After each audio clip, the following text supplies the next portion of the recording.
सुग्रीवाय हरये परमात्मने। कृष्ण जैसा करुणा का सागर कौन हो सकता है। कृष्ण के एक बचपन के सखा हैं। कृष्ण के बचपन के सखा का नाम है, जिनका नाम है सुदामा। सुदामा बचपन से विरक्त थे। इंद्रियों में सुदामा की विरक्ति है, जितेंद्री हैं। सुदामा की परम जितेंद्री हैं। सुदामा जी जीवन एक बार भी भिक्षा मांगी ऐसी किसी शास्त्र में तो नहीं लिखा है। औरन को धन चाहिए ब्यावरी, ब्राह्मण को धन केवल भिक्षा। भागवत ने लिखा है कि ब्राह्मण यदि भिक्षा मांगता है तो उसकी ब्राह्मणता नष्ट हो जाती है। ब्राह्मण को कभी भीख नहीं मांगनी चाहिए। दान लेने का तो ब्राह्मण का अधिकार है, लेकिन भीख मांगने का अधिकार नहीं है। सुदामा जी के घर में सुबह खाएं तो शाम के लिए अन्न नहीं रहता है, बिल्कुल सत्य बात है। लेकिन सुदामा दरिद्र है, ये बिल्कुल गलत बात है।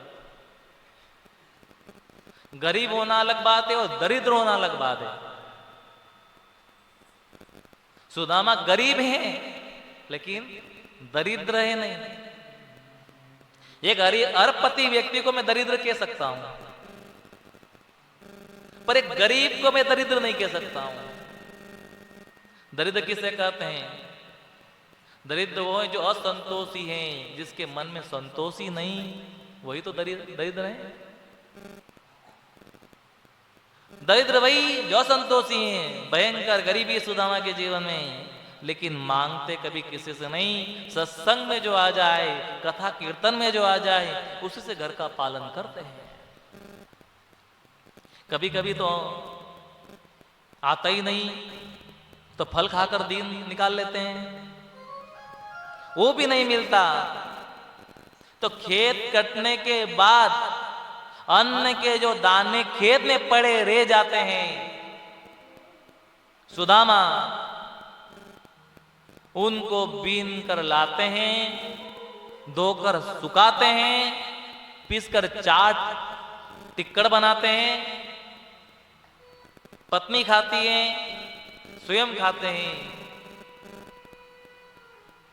एक दिन उनकी पत्नी के मन में बड़ी भारी पीड़ा हुई।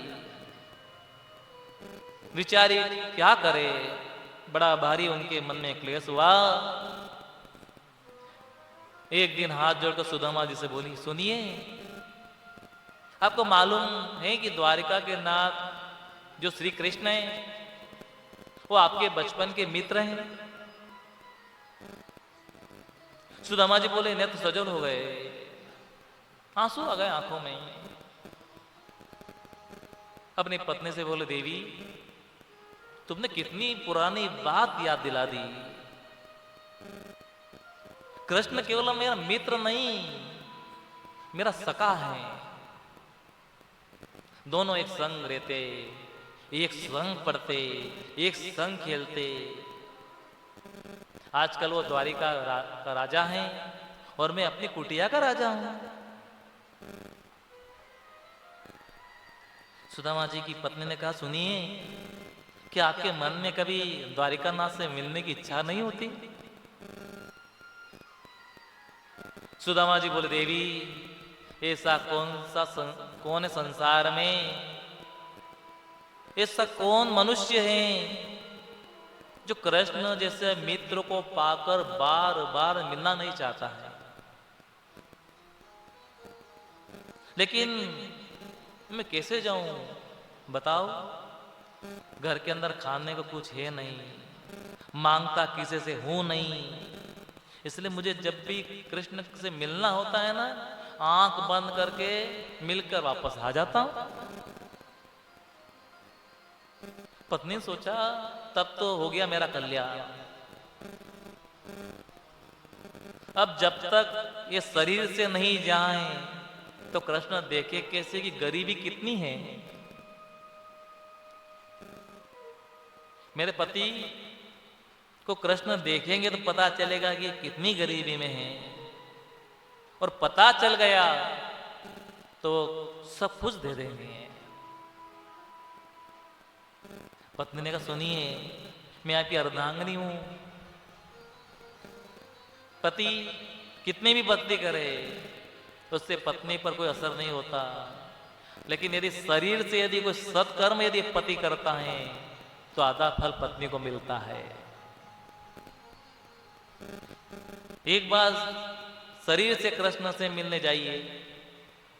सुदामा बोले देवी तुम जानती हो मैं मांगता किसी से हूं नहीं, घर में कुछ रहता है नहीं, और मित्र के घर, गुरु के घर, कभी भी पवित्र स्थान में, देवालय में कहीं भी जाओ खाली हाथ मत जाओ।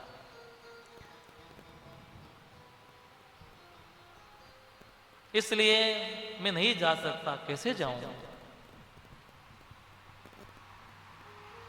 पत्नी से रहा नहीं गया, बड़ा साहस करके बोली यदि कृष्ण प्रसन्न हो गए आपके ऊपर तो बहुत सा धन दे देंगे। इस बात को सुनकर सुदामा एकदम गंभीर हो गए, बोले अब तो बिल्कुल नहीं जाऊंगा। यदि धन की कामना से कृष्ण के पास भेजेगी तो जीवन में भी नहीं जाना चाहूंगा। यदि कहो कि केवल दर्शन करने चले जाओ तो जरूर जाऊंगा। यही जीवन का परम लाभ है। उत्तम श्लोक श्री कृष्ण का मुझे दर्शन मिल जाएगा। यदि धन की कामना से भेजोगी देवी तो जीवन में कभी नहीं जा सकता। पत्नी ने कोई बात नहीं, अब जाइए तो सही, एक बार आपको जाना ही चाहिए। और मैं ऐसा मानती हूं यदि आप एक बार चले गए तो कृपा के नाथ, द्वारिका नाथ तो कृपा करेंगे। दर्शन ही करके आइए, कुछ नहीं। सुदामा ने कहा देवी तुम जानती हो ना घर में कुछ है नहीं। पत्नी बोली आप स्नान करके आओ, मैं कुछ व्यवस्था करती हूं। सुदामा की पत्नी सुशीला ने मन में सोचा कि मेरे पति जब द्वारिकाधीश के पास जाएंगे और द्वारिकानाथ मेरे पति का आदर करके पूछेंगे सुदामा कैसे हो, तो मेरे पति एक ही जवाब देंगे द्वारिकाधीश को कि कृष्ण मेरे समान सुखी संसार में कोई नहीं है, मेरे समान सुखी दूसरा ब्रह्मा की सृष्टि में कोई नहीं है। लेकिन द्वारिकानाथ को ये पता कैसे चलेगा कि मेरे घर में एक दाना अन्न का नहीं है। सुदामा की पत्नी एक एक मुट्ठी चावल लाई 5 घर से, और 5 घरों में से 5 मुट्ठी चिवड़ा लाई। सुदामा की पत्नी यदि इशारा कर देती तो बोरी के बोरी चावल भरकर भी आ सकते थे, लेकिन एक एक मुट्ठी चावल 5 घरों से लाई। क्यों लाई? क्योंकि 5 मुट्ठी 5 घरों का चावल आप एक जगह रखोगे तो सब भिन्न भिन्न यानी अलग अलग दिखेगा। कोई टूटा चावल नहीं, कोई मोटा चावल नहीं, कोई पीला चावल नहीं, कुछ धान के चावल। उन चावलों को भी सुदामा की पत्नी ऐसे कपड़े में बांधा है, एक बलिष्ठ कपड़ा जो 5 जगह से सिला हुआ है, ताकि द्वारिकाधीश देखते ही समझ जाए कि सुदामा के घर में एक मुट्ठी चावल भी इसका अपना नहीं है। एक बलिष्ठ कपड़ा भी घर में साबुत नहीं है। ये कितनी बुद्धिमानी का परिचय दिया सुदामा जी के हाथ में जो चावल की पोटली है। उस समय सुदामा कितने सजल हो गए। पत्नी से बोले मैंने द्वारिका का मार्ग तो नहीं देखा, पर तुमने कोई गलत नहीं कहा, कृष्ण को मिलने को कहा। ऐसी पत्नी भगवान सबको दे जो गोविंद से मिलने की प्रेरणा दे। खूब भजन करना, भगवान की खूब माला जपना, सब प्रभु ठीक कर देंगे। सुदामा जी का शरीर कैसा है दर्शन करें। 20 जगह से धोती फटी हुई, सिर पर ढकने कोई वस्त्र नहीं है, फूटा सा लोटा है, टूटी सी छड़ी है। और उदड़ी सी रस्सियां पैरों में बिवाया फटी हुई है, मोटे इतने कि एक एक हड्डी सुदामा के शरीर की हुई है, एक छोटा सा बालक भी गिन सकता है। इतना दुबला सा पतला शरीर, लेकिन मस्तक में से ब्रह्म तेज छलक रहा है। सुदामा जा रहे हैं, कृष्ण मिलन की कामना है,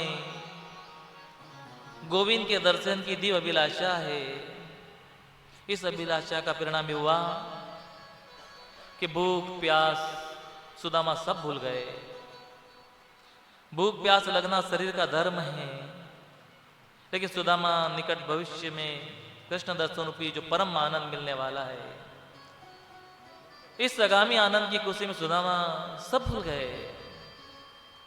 भूख लगती है, प्यास लगती है, जिंदगी जब उदास लगती है, कैसे आऊं मैं द्वारिका तेरी, आज भी निराश लगती है। कैसे आऊं, मन में भावना है, लेकिन एक मुश्किल हो गई। विशाल नदी पड़ गई।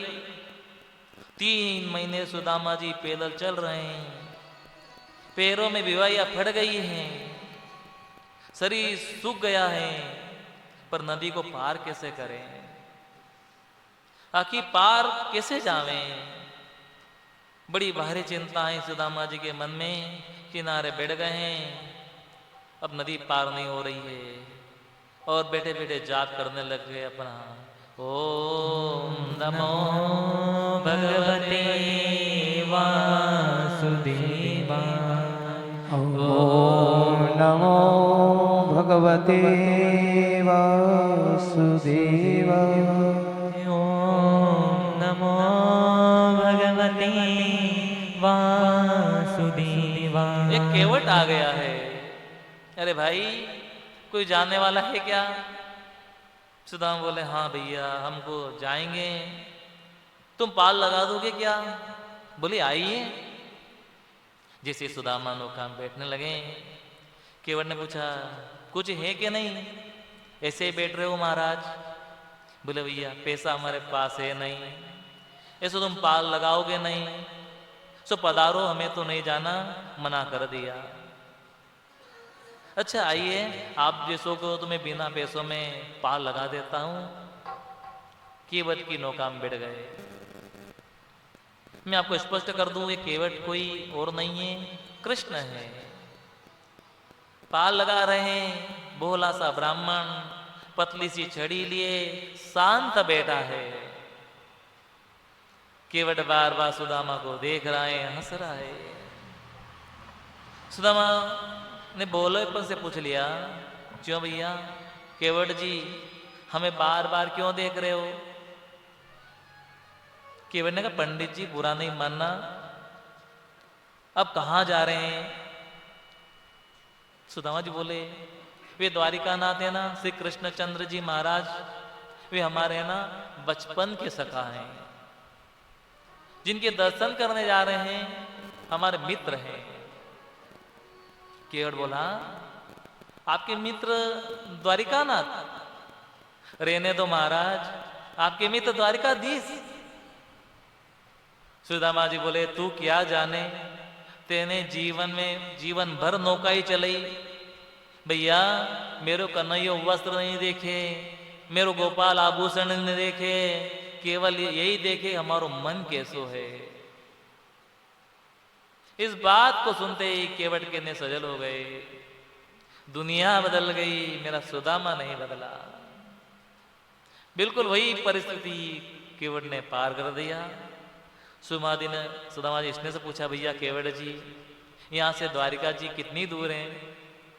बोले, वैसे तो बहुत दूर भी नहीं है पंडित जी, लेकिन आपके चेहरे से को देखकर, आपके इस निष्कर्ष को देखकर मैं पहुंचा हूं हिम्मत करके कि आप चलेंगे तो दिन भर में आधा किलोमीटर भी नहीं चल सकते हैं, तो आपको 3 महीने का समय लगेगा द्वारिका जाने में।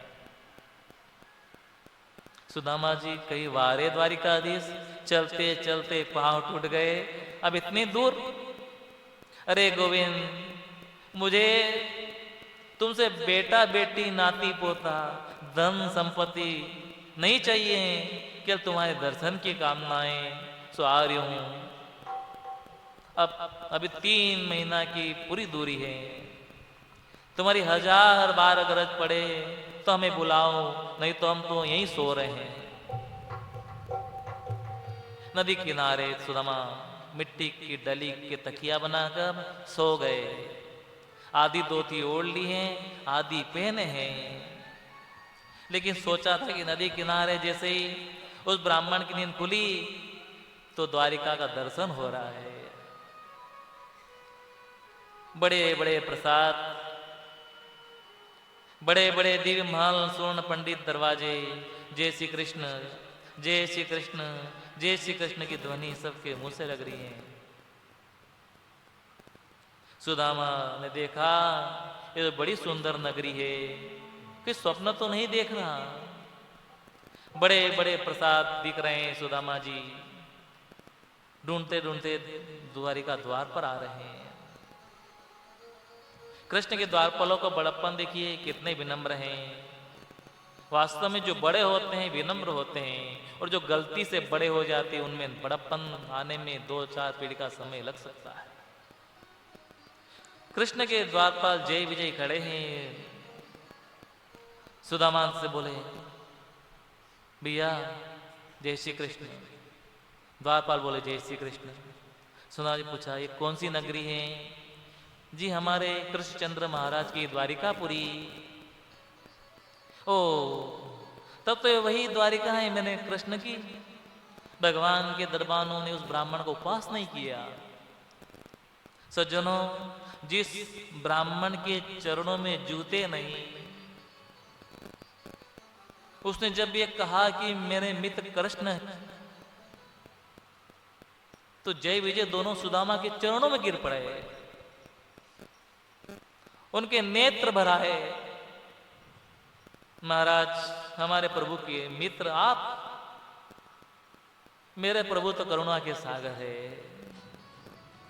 सुदामा ने कहा सुनो, आपसे ये सोचना मत कि मैं मांगने आया हूं, केवल मुझे गोविंद के दर्शन करा दो। 1 मिनट कन्हैया रुक गए, उसकी झांकी को देखो। मुझे कुछ नहीं चाहिए, मैं कोई कामना लेकर नहीं आया हूं। द्वारपाल उनको प्रणाम करके कहते हैं, एक बात आपसे कहें पंडित जी, हमारे प्रभु के यहाँ संत ब्राह्मण आने पर रोक नहीं है।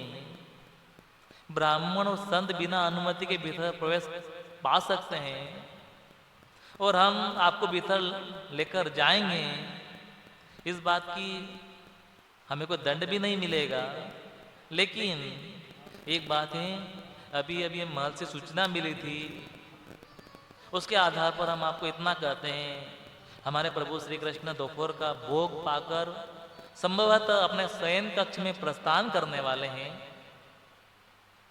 आप 2 मिनट यहाँ विराजी हैं हम प्रभु के पास, और यदि वे शयन कक्ष में पधारे हैं तो आपका समाचार प्रभु को निवेदन कर देंगे। प्रभु की जो आज्ञा होगी आपको कह देंगे। सुमन जी बोले, तुम जाकर केवल इतना कहना कि तुम्हारे बचपन का मित्र सुदामा आए हैं, इतना ही कहना। जय विजय जाकर द्वारकाधीश से प्रार्थना की है। भगवान ने कहा बोलो क्या बात है। जय विजय जाकर प्रार्थना कर रहे हैं। जय विजय बोलते हैं, आपके विश्राम में व्यवधान डालने की जो हमने दृष्टता की है, हमें क्षमा चाहते हैं। प्रभु तो साक्षात करुणा के सागर हैं। जय विजय को इस बात का अभिमान है कि हम द्वारिकाधीश के द्वारपाल हैं। भगवान बोले हाँ हाँ बोलो क्या बात है। एक निवेदन करना चाहते हैं। शीस पगन जगा तन पे, प्रभु जाने कोई आई बसो के ही ग्रामा। धोती पट्टी सी लटी दुपट्टी अरुपाय, उपासन की नहीं सामा। द्वार खड़ो दिज दुर्बल एक रयो, चकी सो बसुदा भिरामा। पूछत दीन दयालु को धाम बतावत अपनो नाम सुदामा। एक निहात गरीब ब्राह्मण द्वार पर खड़ा है। नितान विपिन ब्राह्मण द्वार पर खड़ा है। उसके पैरों की विवाही फटी है। सिर ढकने के लिए वस्त्र नहीं है। 20 जगह से दोठी फटी हुई है। इतना दुर्बल शरीर, एक एक हड्डी दिखती है। फूटा सा लोटा, टूटी सी छड़ी, उदड़ी सी रस्सी हाथ में लगी है। अब के बचपन का मित्र कहते हैं और अपना नाम उन्होंने सुदामा बताया है। आपके दर्शन करना चाहते हैं।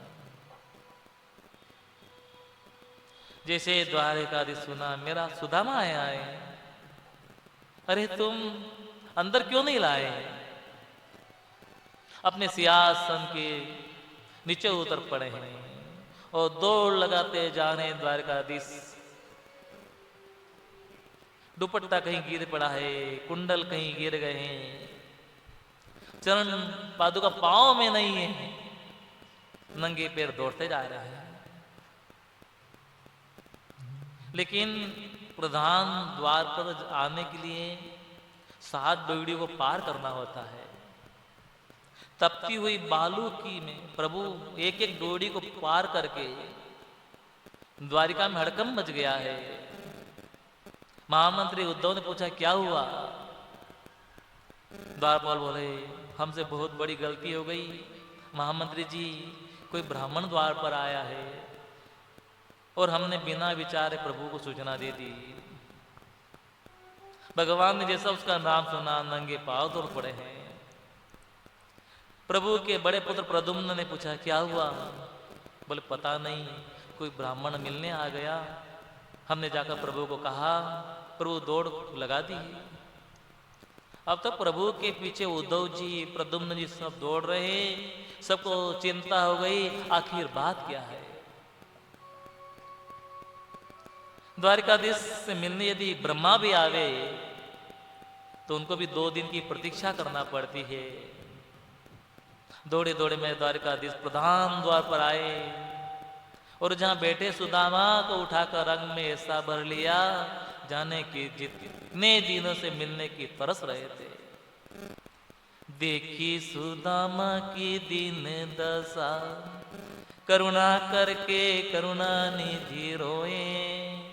पानी पर आत को हाथ छुयो नहीं, नैनन के जल से पग धोए। महात्मा सुदामा जी को देखकर गोविंद करुणार्थ हो गए। सुखदेव जी कहते हैं परीक्षित, कृष्ण के रुदन को देखकर सुदामा जी भी जोर से रोए। आंसू को अंदर ही पी गए। सुदामा ने सोचा मैं कदाचित रोया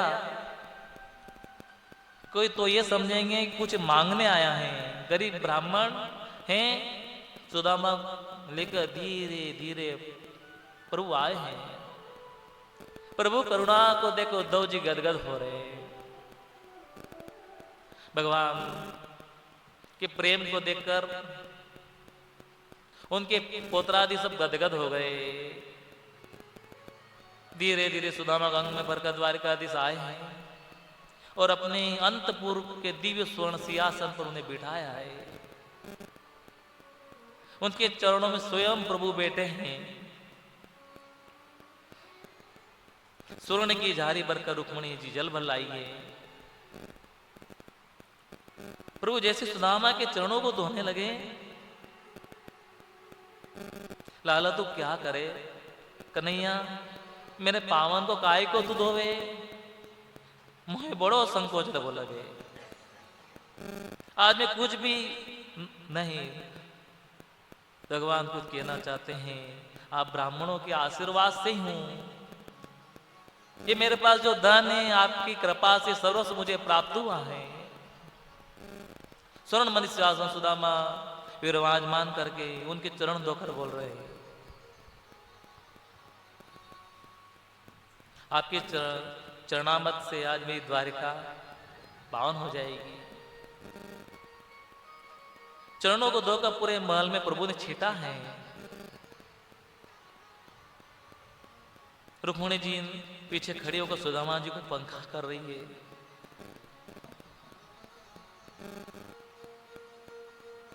आज सुखदेव कहते परीक्षित, कृष्ण ने सुदामा जी का जो अद्भुत स्वागत किया,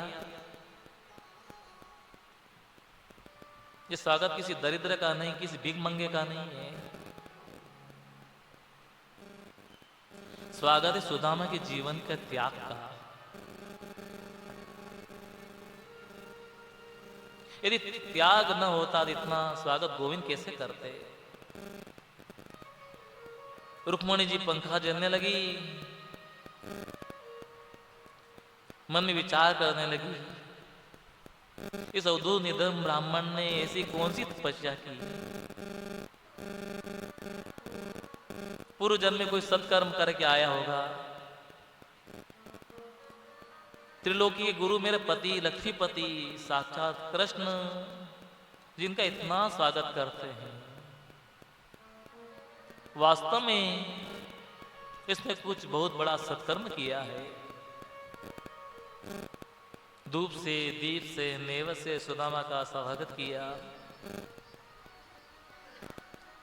भगवान की सब पत्नियां आकर बैठी हैं, भगवान के पुत्र पुरोधारी आकर सामने बैठे हैं। ऊपर से नीचे तक प्रभु सुदामा को देख रहे हैं। गोविंद ने पूछा, सुदामा कैसे हो? सुदामा जी जवाब दिया, गोपाल मेरे समान सुखी संसार में दूसरा कोई नहीं है। गोविंद बोल रहे, ये तो मुझे सब दिखाई दे रहा है, कितने सुखी हो। 56 प्रकार भोग बनकर आए। आज प्रभु ने अपनी राजसभा की छुट्टी कर दी। राजकार्य नहीं, भगवान के मंत्री, भगवान के सेना में सब लोग भगवान के सामने बैठे हैं। प्रभु सुदामा के चरणों में नीचे बैठे हैं। रुक्मिणी पंखा कर रही है। 56 प्रकार का व्यंजन जब बनकर आए, प्रभु ने कहा भोग लगाइए। ऐसा नहीं कि सुदामा जी को मिला नहीं होगा तो टूटकर खाने दौड़ पड़े होंगे। सुदामा जी बोले, लाला तो बुरो नहीं मानने की बात को बोले, क्या ये पकवान ज्यादा खाने से बुद्धि खराब होए, फिर भजन में मन नहीं लगे। मैं तो नमक डालकर 2 टिक्कड़ सुबेरे 2 शाम को पाऊं। इन पकवानों को जीव मेरा प्रसाद समझ कर पावे, उसे प्रसन्नता होती है, बुद्धि विकृत नहीं होती है, वो संवरती है। लाला ऐसी बात है तो दोनों संग संग भोजन करेंगे। अच्छा सुखदेव का परीक्षित, दोनों मित्रों के वेश में कितना अंतर है। एक मित्र ऐसा जिसके चरणों में की पादुका भी सोने की, दूसरा मित्र ऐसा जिसकी धोती भी 20 जगह से फटी हुई है। लेकिन विचारों में सामंजस्य, विचारों की समानता दोनों के लिए है। थाली 2 बनकर आई हैं, एक साथ दोनों प्रेम से भोग पा रहे हैं। जब बचपन के मित्र मिलते हैं, आंखें नम हो जाती है, करुणा आती है। लेकिन बचपन की चप्पल लीलाओं का स्मरण करते हैं, हंसते हैं, मुस्कुराते हैं। भोजना से निवृत्त हो गए। कृष्ण ने अपनी 16,108 पत्नियों जो सामने बैठी है, उन्हें इशारा किया, चलो प्रणाम करो। अब एक एक पत्नी सुदामा को प्रणाम करने आई। सबसे पहले रुक्मिणी जी आई। मैं रुक्मिणी हूं महाराज, प्रणाम करती हूँ। देवी चिरंजीवी भवो, सौभाग्यवती रहो। जी मैं जामवंती हूँ, प्रणाम करती हूँ। देवी सौभाग्यवती रहो। मैं सत्यभामा हूँ, प्रणाम करती हूँ। देवी चिर सौभाग्यवती रहो। मेरा नाम कालिंदी है, मैं प्रणाम करती हूँ। देवी चिर सौभाग्यवती रहो। मैं मित्रवंदा हूँ, प्रणाम करती हूँ। मैं भद्रा हूँ, प्रणाम करती हूँ। देवी चिर सौभाग्यवती रहो। एक एक पत्नी सुदामा को प्रणाम करती जा रही है और अपने हाथ को ऊपर करके उठा करके सबको आशीर्वाद देते जा रहे हैं। ऐसे करके तकरीबन 400 पत्नियां प्रणाम कर गई। अब 400 बार आशीर्वाद के लिए हाथ उठाते रखते सुदामा जी थक गए, रुक गए, अपने हाथ को दूसरे हाथ में दबा दिया। देवी, ये इतनी देवी, मैं सबको आशीर्वाद दे रहा सौभाग्यवती का। कन्हैया सुनिए भैया। कन्हैया बोले क्या बात है? बोले कान में कहूंगा। भगवान ने अपना कान सुदामा जी के मुख के पास में किया। सुदामा जी कान से बोले और कान में कह रहे अभी कितनी और हैं? भगवान बोले बहुत हैं, 16,108 हैं। अच्छा सुनियो लाला। भगवान बोले क्या बात है? बोले कान में ही कहूंगा। फिर सुदामा जी ने कहा क्यों कन्हैया, ये अपनी है? हाँ जी, मैंने सोची शायद आस पड़ोस की आ गई हो। जी नहीं, सब अपनी है। बहुत अच्छी बात है लाला, हम तो आशीर्वाद ही देंगे, लेकिन मैंने यह लिए पूछी लाला कि मेरा हाथ हार गए हो। अब देख दुबलो पतलो ब्राह्मण हूँ, हाथ भी हार गए हो कन्हैया, और मैं एक एक करके प्रणाम करने आएगी तो सप्ताह भर तो प्रणाम में हो जाएगा। एक काम कर लाला, सबकी तरफ से तू प्रणाम कर ले तो को आशीर्वाद दे दूं तो सबको मिल जाएगा। भगवान ने ऐसा ही किया, सबको प्रमाणाधिकारी हो गया। कृष्ण बहुत सुंदर बात कही सुदामा जी। आपको याद है बचपन में हम कैसे खेलते थे?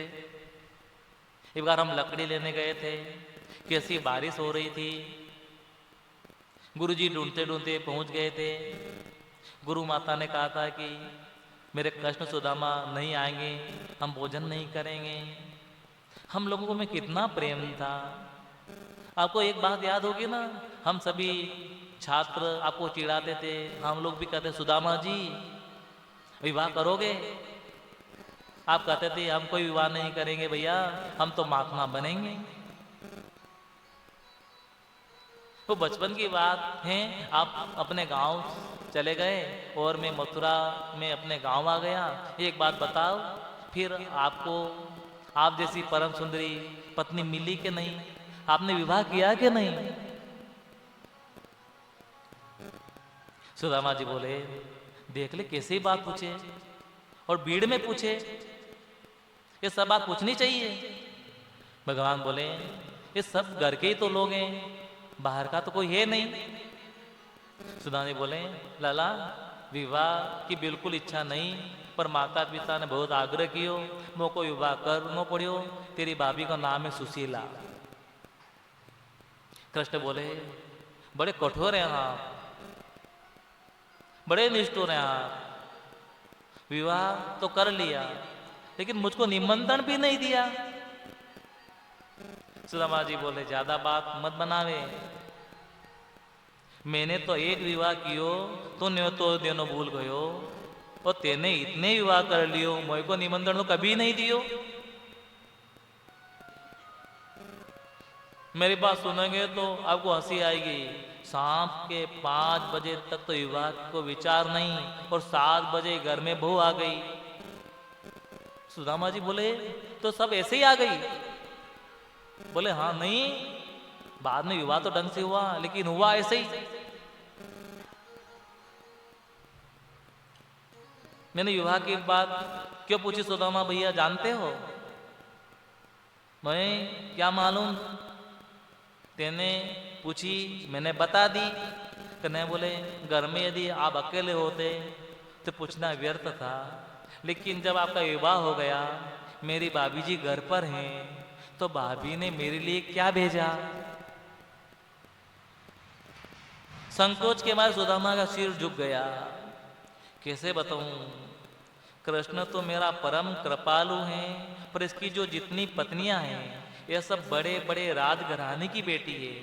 और इनके बीच में फटी हुई पोटली को कैसे दिखाऊं? ये चावल की पोटली कैसे दिखाऊं? सब क्या कहेंगे? देखो कैसा मित्र चावल बांध के लेके आया। क्योंकि सुदामा तो परम पवित्र संत है, झूठ नहीं बोलते हैं। और झूठ वो कैसे बोले कि भाभी जी ने कुछ नहीं भेजा। सुदामा जी ने सोचा ये सब पत्नियां कृष्ण की हैं, जब अपने अपने महल में चली जाएगी तो पोटली दिखा दूंगा, तब तक कुछ बात बदलू। सुदामा जी बोले अच्छा लाला, तुमको याद है ना हम बचपन में कैसे पढ़ाई करने गए थे और समिधा लाने को काम तो मुझे मिलियो, तो हवन के लिए जो सामग्री चाहिए वो एकत्रित करते थे। गुरु महाराज भी कहा करते थे मेरे शिष्यों में सुदामा बड़ा तेजस्वी है, कृष्ण सबसे बड़ा उद्यमी है। गुरुदेव कहते थे ना, पर लाला तेने हमको पहले विद्या पूरी कर ली। कहने बोले बात मत बदलो, ये बताओ कि भाभी जी ने क्या भेजा। सुदामा जी बोले ये बोलेगा थोड़ी, ये तो यहाँ की विशेषता है कि जो बात के पीछे पड़ जाए नहीं फिर ना ही भूले। अरे हम भाभी जी की बात बाद में कर लेंगे, नेक बचपन की। अच्छा तुम्हें याद है ना एक बार हम लकड़ी लेने गए थे, गुरुजी ढूंढते पहुंचे थे, तो भगवान बोले सब मालूम है, लेकिन भाभी जी ने क्या भेजा। सुदामा जी बोले एक बात है, तू जहां बात के पीछे पड़ जाए ना फिर भूले नहीं। अरे हम कह रहे हैं कि भाभी की बात बाद में कर लेंगे, पहले बचपन की बात कर ले। ज्यादा बात बनाओगे तो सबके बीच में तेरी भी पोल खोल दूंगा। अब जानती हैं आपके पति द्वारिका नाथ बचपन में क्या थे? रानी बोली बताइए क्या थे? बोले द्वारिका नाथ जी महाराज ने बचपन में क्या करते, गोकुल की गलियों में ना नंगे ही डोला करते थे। मालूम है काम क्या करते थे? जब गलियों में होकर निकलते गोपी कहती लाला नेक सुनियो, तो बोलते क्या बात है? गोपी कहती हमारे माखन की मटकी में चींटी पड़ गई है, बिन दोगे? ये बोलते बिन तो देंगे लेकिन बदले में क्या दोगी? गोपी कहती पूरी चींटी बिन देगो, एक छटांग माखन दे देंगे। अब ये माखन के लोग दिन भर है ना द्वारकाधीश चींटी बिनते थे। इनकी मंडली को नाम है बाल गोपाल चोरी विद्या मंडल, उसके अध्यक्ष थे, घर घर चोरी करते थे। द्वारिका जी कुछ सल नहीं पड़े। भगवान हंसकर बोले मैं बचपन में क्या था किन्हें बता रहे हो? आपसे भी ज्यादा हमारी पत्नियां हमें जानती है। मेरे इतने विवाह हुए हैं, इसका मूल कारण भी यही है। मेरी माखन लीला से मेरी पत्नियां इतनी प्रसन्न हो गई, जबरन सब पत्नी बनकर मेरे महल में आ गई। इसलिए बचपन में हम क्या हैं और हमारी पत्नियां सब जानती हैं, लेकिन भाभी जी ने क्या भेजा। सुदामा जी बोले वही बात नहीं बोले, संकोच में पड़ गए। किसे दिखाऊं? प्रभु ने बड़ा स्पष्ट कहा प्रेम से कोई जीव मुझे समर्पित कर देवे, मैं उसे बहुत मानकर स्वीकार करता हूँ। जो जीव मुझे श्रद्धा से किसी वस्तु का महत्व नहीं, उस वस्तु को समर्पित करने वाले की भावना का महत्व है, वो वस्तु को दे दे, वही मुझे प्रिय है। भाभी ने जो भेजा है वो आप मुझे दे दीजिए। सुदामा संकोच दे नहीं पाते। प्रभु ने कहा क्षमा करना, आपकी दाहिनी बगल में बड़ी ऊंची पोटली है। भगवान ने तुरंत उसकी बगल में हाथ डालकर पोटली को छीन लिया। जैसे ही पोटली श्री कृष्ण के हाथ में आई, प्रभु के नेत्र सजल हो गए। घुमा घुमा कर उस प्रभु ने पोटली को देखा। भगवान को एक क्षण भी नहीं लगा समझने में कि सुदामा के घर में एक बिलस्त कपड़ा भी साबुत नहीं है। और पोटली को खोलकर देखा तो आश्चर्य के मारे कृष्ण की आंखें खुल गई। इस पोटली में जो चावल हैं 5 तरह के, कोई मोटा, कोई टूटा, कोई पीला, कोई भगवान। द्वारिका में सजल हो गए। इतना पवित्र ब्राह्मण, इतना तेजस्वी ब्राह्मण, इसकी गरीबी को दूर नहीं कर सकता मैं। प्रभु ने एक मुट्ठी चिड़वा अपने मुख में डाला और कहा, प्रभु ने कह दिया, स्वर्ग लोक की संपत्ति का सुख मैं सुदामा को देता। दूसरी मुट्ठी मुख में डालकर प्रभु ने मन में संकल्प कर लिया, सारी पृथ्वी एक छत्र सम्राट को जो सुख मिलता है वो हम सुदामा को प्रदान करते हैं। लेकिन तीसरी मुट्ठी जब भगवान मुख में डालने लगे, तैयार हुए, रुक्मिणी जी ने कृष्ण का हाथ पकड़ लिया, तो इशारे से बोली, ज्यादा मत खाइए, कच्चा है, नुकसान करेगा। अतरंग इशारे से बोली, बड़े बरस रहे हैं पंडित जी पर, वो भी तो एक ब्राह्मण था जिसने आपके वक्ष स्थल पर पास से प्रहार किया था। प्रभु ने इशारे से कह दिया, वो भी ब्राह्मण था जो विवाह के पहले आपका पत्र लाया था। तो द्वारिका की पटरानी कैसे होती? लेकिन ये सारी बातें इशारे में। एक रात्रि रुके, आज दोपहर में आए थे, दूसरे दिन प्रातः होते ही कृष्ण से बोले, लाला अब हमें जानो है,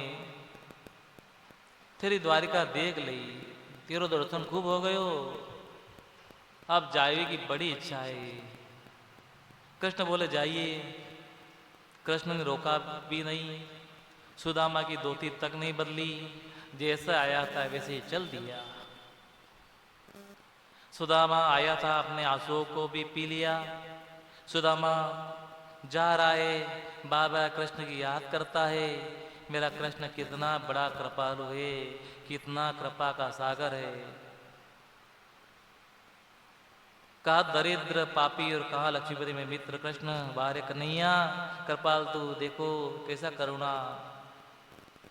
सुदामा जी जा रहे हैं और यहाँ आकर देखते जहाँ सुदामा की बड़ी लक्ष्मी ने कृपा करी, झोपड़ी सुंदर बनी हुई है, सुंदर महल खड़े हैं, और सुदामा 7 महीने जाने में लगा, 6-7 महीने आने में भी लगा।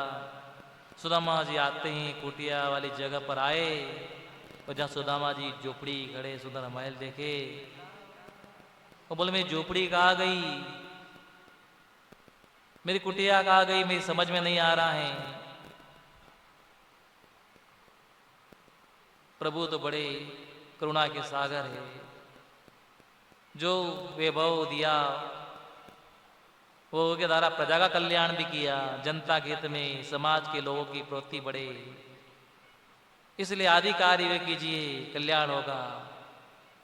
और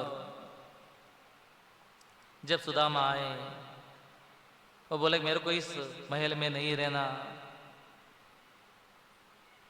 मैं तो कहीं अलग जंगल में जाऊं और वहीं जाकर प्रभु का भजन करूंगा।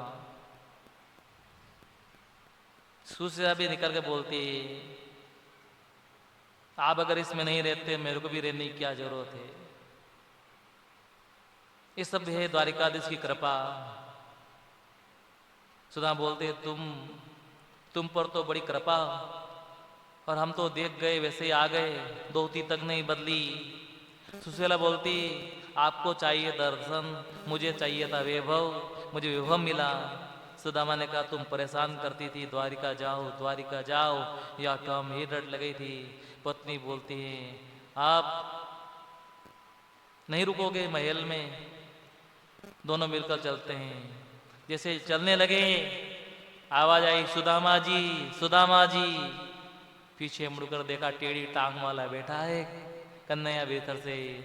सुदामा बोले, अरे लाला, ये सब वो मोको काय को दियो तुमने, भले ही बहुत बड़ा धनवान था, संपन्न था। विपत्ति को विपत्ति नहीं कहते, संपत्ति को संपत्ति नहीं कहते। गोविंद को भूल जाना ये बड़े सबसे बड़ी विपत्ति है। गोविंद